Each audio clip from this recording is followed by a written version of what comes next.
Allah mulia Allah Subhanahu wa taala. Amin. Bersyukur dari Allah kita aturkan yang atas izinnya kita bisa bersyukur di pagi ini. Semoga izin kumpul dari Allah ini bisa digunakan untuk mengerjakan hal yang kita kerjakan yang menjadi tanggung jawab kita di dunia saat ini. Bapak Ibu sekalian, tadi Ustaz Sofi Lubis, Ustaz Gunawan sudah menjelaskan begitu banyak tentang masalah PIK dan segala macam secara umum. Sekarang saya mau bicara secara fokus ke PIK 2. Walaupun tadi bersinggung, begini Pak. PIK 2 ini jelas proyek ilegal yang dilakukan oleh pengusaha atau pengembang ratus seraka. Tadi Pak Gunawan menjelaskan, ini proyek ilegal liar oleh orang ratus seraka. Lawan, dan dia ini bisa seperti ini karena didukung oleh banyak pengkhianat pejabat dan aparat kita sendiri. Saya berani katakan, pengkhianat itu ada di BPN, abdesi, polisi. Betul. Biar tak jelas. Betul, Pak. Dan ini sudah disuarakan sejak 6 bulan yang lalu. Dan gerakan untuk menyelesaikan lambat sekali. Padahal cuci maki orang-orang kayak saya ini, kayak teman-teman saya, sindiran kebanyakan. Dari situ kita bisa simpulkan manusia-manusia serakah rakus ini dan pejabat perusahaan ini tidak bisa kita sendiri dengan cara-cara yang sampai dengan makna. Beritahu ini melanggar hukum, ini salah, nanti kau masuk neraka. Revolusi aja. Malah diperlukan tindakan nyata fisik oleh rakyat. Diperlukan kekuatan nyata oleh rakyat. Kenapa kita lakukan? Pemerintah yang kita pilih tidak bela kita. Perwakilan kita di DPR tidak bela kita. Lupa tadi saya. Dan proyek tadi silakan dilakukan. Tapi menindas rakyat kecil. Betul? Betul. Menindas rakyat kecil dengan sangat biadab dan sangat licik, sangat kejam. Kalau saya ceritakan bagaimana licik, biadab dan kejamnya panjang sekali cerita ini. Tapi saya yakin Bapak, Ibu tahu juga. Tapi kami aktivis ini bukan karena kita ingin cari pekerjaan, kita ingin buat pekerjaan. Tapi sebagai manusia beragama, kami tidak bisa melihat saudara kami di sebelah kami, depan mata kami dizolimi oleh orang.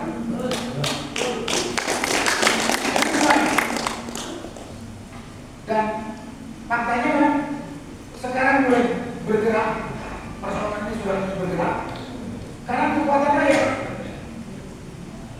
bukan karena pemahaman para pengusaha rakyat tadi, bukan karena pemahaman para pejabat dan aparatur yang tidak, sebetulnya karena kita. Tapi hasilnya masih seperti ini. Karena kita perlu meningkatkan upaya kita lebih keras lagi, lebih solid lagi, lebih solid lagi. Saya katakan demikian ini. Saya pernah nantang dan mimpi untuk mengetahui siapa yang memerintahkan buat pagar laut, siapa yang membiayai, siapa yang mengerjakan, siapa yang berpartisipasi lain. Satu hari ini kita semua tidak bisa tahu. Tahu ya? Nggak perlu berminggu-minggu. Ini udah berminggu-minggu. Ada menteri bilang belum tahu. Bahkan dulu di pejabat gubernur provinsi Banten ditanya ulama, nggak tahu saya masalah itu. Betul? Itu omong kosong semua. Itu semua omong kosong. Tapi itu semua akibat uangnya duit pengembang. Itu akibat uangnya duit pengembang kampus dari Agung Seredo dengan bosnya yang mereka buat. Sekarang kepada kita semua, menjadi korban. Kita dosa kalau membiarkan itu berkembang. Karena apa? Kalau biarkan itu berkembang, sekarang dia akan membinasakan itu tadi, nelayan dan pertanian di kali itu. Kemudian berikutnya kita juga tak bertanggung jawab terhadap anak cucu kita.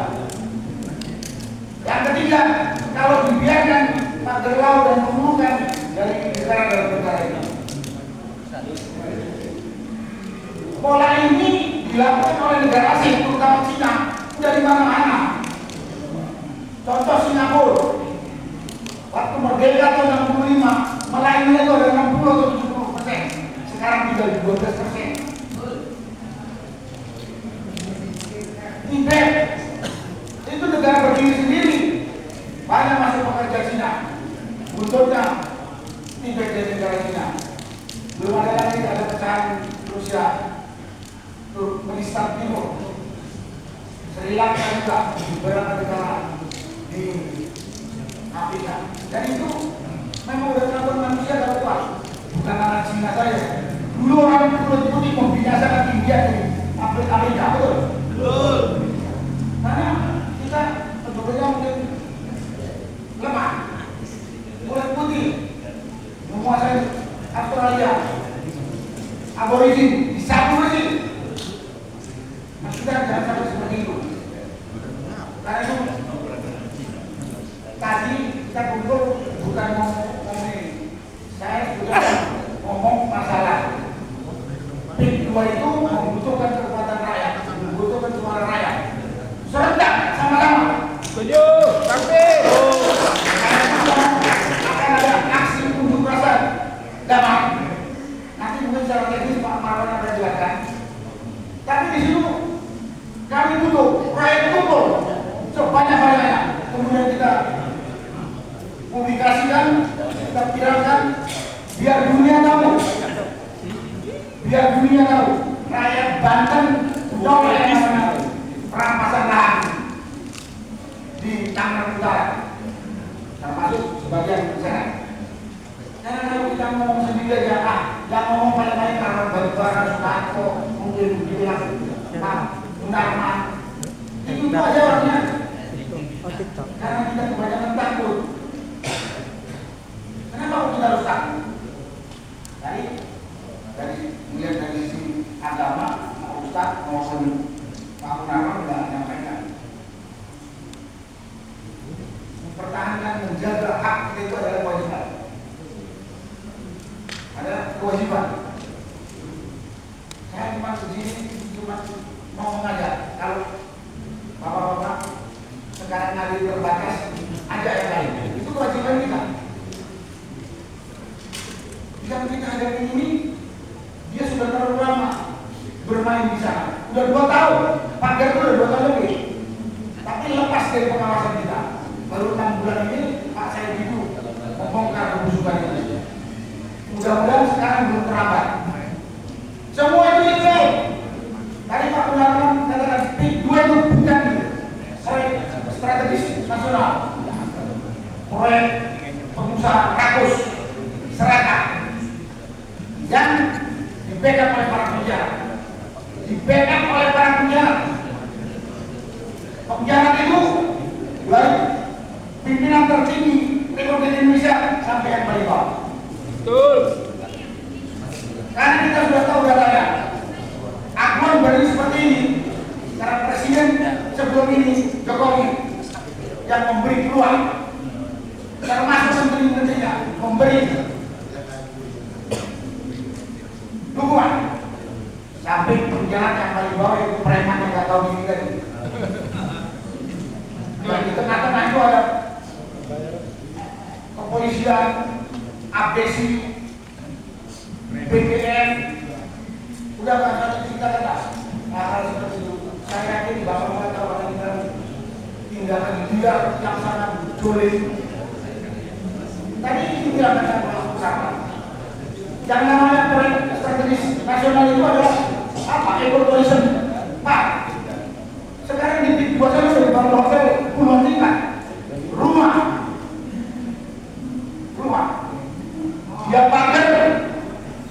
Dan dampaknya yang di kampung Muara atau kampung apa itu ditulis oleh saya dulu. Ada 6 tahun rakyat yang 6 tahun tinggal di terowongan Gaza. Saya kan tanya di mana dalam di Gaza? Ya Tuhan, di pinggir pagar itu seperti terowongan Gaza, nggak bisa kemana-mana, hujan dikit banjir. Itu ada 200 kepala keluarga yang terdampak akibat kejadian tadi. Nah, itu butuh bantuan kita. Butuh bantuan kita. Karena itu kita mau unjuk rasa damai, hanya untuk menunjukkan aspirasi pada pemerintah, semua aparat, hatinya kembali yang sudah jadi batu kembali hidup lagi terhadap penindasan dirasakan oleh rakyat. Apalagi dasar dasar hukumnya tadi sudah disampaikan oleh Pak Munarman, kita cukup kuat, tinggal nyali kita. Dan isinya Banten ini saya tahu pendekar dan ulama. Pak, saya 10 tahun di Banten, Pak. Saya 10 tahun di Banten. 8188 saya di Banten, 98 2000 saya di Banten. 98 2000 saya komandan di kanan. Saya bersihkan preman ada di Banten. Mohon maaf. Tentunya saya tidak minta dari para tokoh agama yang tempat itu. Kalau nggak tadi saya betul Pak itu preman. Nah, kali ini kita juga ada preman berseragam sama preman bermobil mewah. Gak usah takut. Gak usah takut. Nah, karena itu secara teknis apa yang kita akan tangani setelah ini akan dijelaskan secara rinci mungkin oleh Pak Marwan Batiwara. Saya nyampaikan tadi. Saya tadi mungkin Pak Ustadz Sobri, Pak Ustadz Sinarman agak luas. Saya khusus ke situ saja. Dan langsung saya katakan siapa teman dan siapa lawan di lapangan. Karena kalau kita mau bertempur kita harus tahu siapa lawan kita dan berapa kekuatan kita. Baru kita maju. Ya kan? Makanya saya to the point, saya sampaikan ini. Secara teknis kegiatan besok apa yang kami harapkan nanti sampaikan, dan pada kesempatan ini kepada Bapak Ibu sekalian, marilah kita sadari bahwa negara kita ini P2PSN itu istilahnya itu hanya sebagian kecil dari permasalahan tanah di Indonesia. Kalau istilah orang-orang pintar itu hanya fenomena gunung es yang nongol sedikit 1/10, 9/10 masih tertutup. Nah, ini terjadi di Kerawang, terjadi di Surabaya, terjadi di Kalimantan Timur, di Sumatera Utara, di Lampung, di Rembang, dan data kemarin yang baca, kita sebagai sangat sebagai pribumi, 80% tanah produktif di Indonesia dikuasai oleh oligarki Cina sebagai besar. Yang 20% itu dibagi 280 juta orang di Indonesia. Bayangkan aja kerangka itu. Apa kita mau diam saja? Kita ngomong ini sebagai bentuk tanggung jawab kepada saudara kita di ini, sebagai bentuk tanggung jawab kepada negara yang kita terima dari orang tua kita. Jangan saya pecah belah, sebagai tanggung jawab kelangsungan anak cucu kita, supaya di akhirnya nanti kita bebas dengan tuntutan itu. Mungkin itu yang saya sampaikan pada kesempatan ini. Terima kasih. Wassalamualaikum warahmatullahi wabarakatuh.